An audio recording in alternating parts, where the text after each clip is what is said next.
setelah berdoa, bermuhasabah, dan istikharah, saya memutuskan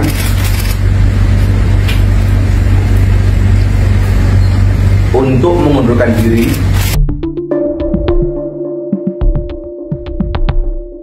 Gus Miftah dan polemik ceplas-ceplos di era media sosial. Jika Gus Miftah tidak menjadi staf khusus presiden, mungkin insiden viral dengan penjual es yang melibatkan gaya ceramahnya tidak akan menjadi sorotan sebesar ini. Sebelumnya, gaya ceramah Gus Miftah yang lugas, ceplas-ceplos, dan penuh humor memang sudah dikenal luas. Bahkan, ciri khas tersebut seringkali menjadi daya tarik yang membuat dakwahnya disukai banyak kalangan.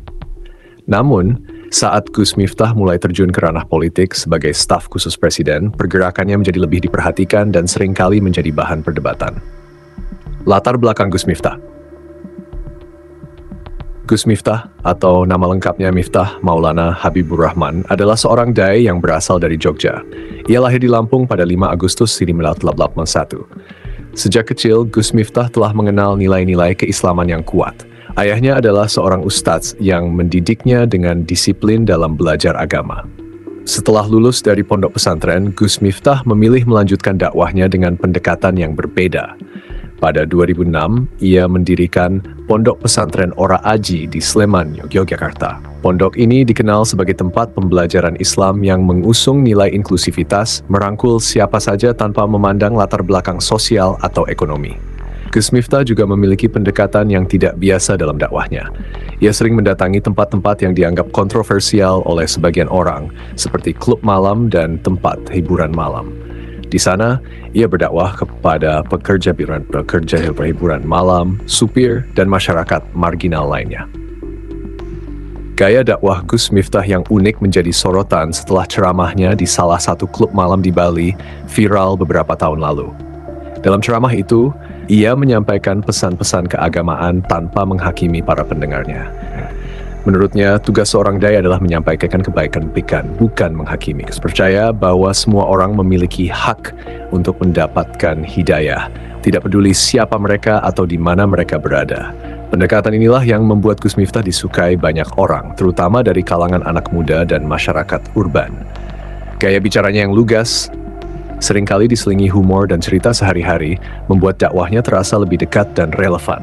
Namun gaya ceplas-ceplosnya ini juga menjadi tantangan. Keterlibatan dalam politik. Pada tahun 2021, Gus Miftah ditunjuk menjadi salah satu staf khusus presiden. Keputusan ini menuai berbagai respons dari publik. Sebagian mendukung langkah ini sebagai bentuk pengakuan terhadap peran tokoh agama dalam menyuarakan aspirasi masyarakat.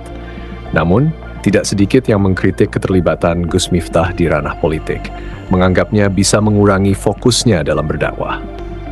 Setelah masuk ke dunia politik, pergerakan Gus Miftah mulai mendapat perhatian lebih besar.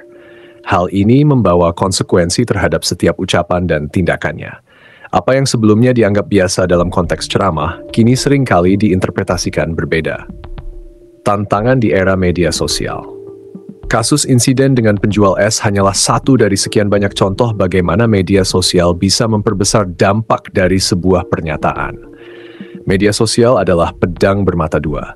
Di satu sisi, ia memungkinkan dakwah seperti Gus Miftah menjangkau lebih banyak orang. Namun di sisi lain, media sosial juga membuat setiap kesalahan kecil bisa menjadi viral. Sejumlah tokoh agama lainnya juga pernah mengalami hal serupa. Misalnya, ceramah Habib Bahar bin Smith yang kontroversial, atau pernyataan Ustadz Abdul Somad yang sempat memicu polemik. Gaya komunikasi yang ceplas-ceplos meski efektif untuk menarik perhatian, sangat rentan untuk disalahpahami atau dipolitisasi. Pelajaran untuk para tokoh publik. Fenomena ini memberikan pelajaran penting bagi para tokoh agama dan publik. Gaya komunikasi yang belak-belakan, meski menjadi ciri khas, harus diimbangi dengan kehati-hatian dalam memilih kata. Apalagi ketika sudah terjun ke dunia politik, tantangannya menjadi lebih kompleks. Bagi Gus Miftah, insiden ini mungkin menjadi pengingat untuk lebih bijak dalam berdakwah tanpa kehilangan identitas dan pendekatannya yang inklusif. Di sisi lain, masyarakat juga harus lebih kritis dalam menilai sebuah kontroversi, tidak hanya berdasarkan potongan-potongan informasi yang viral. Kesimpulan, Gus Miftah adalah sosok dai dengan pendekatan dakwah yang unik dan inklusif. Gaya ceplas-ceplosnya menjadi kekuatan sekaligus tantangan, terutama setelah ia terlibat dalam dunia politik. Kasus viral seperti insiden dengan penjual es menjadi pelajaran penting, baik bagi Gus Miftah sendiri maupun para tokoh publik lainnya. Di era media sosial, menjaga lisan dan memahami dampak dari setiap ucapan adalah hal yang tidak bisa diabaikan. Namun yang lebih penting adalah bagaimana kita sebagai masyarakat memandang tokoh-tokoh seperti Gus Miftah. Apakah kita melihat mereka secara utuh atau hanya mencari kesalahan dari potongan-potongan informasi yang tersebar? Jawaban atas pertanyaan ini akan menentukan seberapa bijak kita sebagai masyarakat dalam menyikapi isu-isu publik.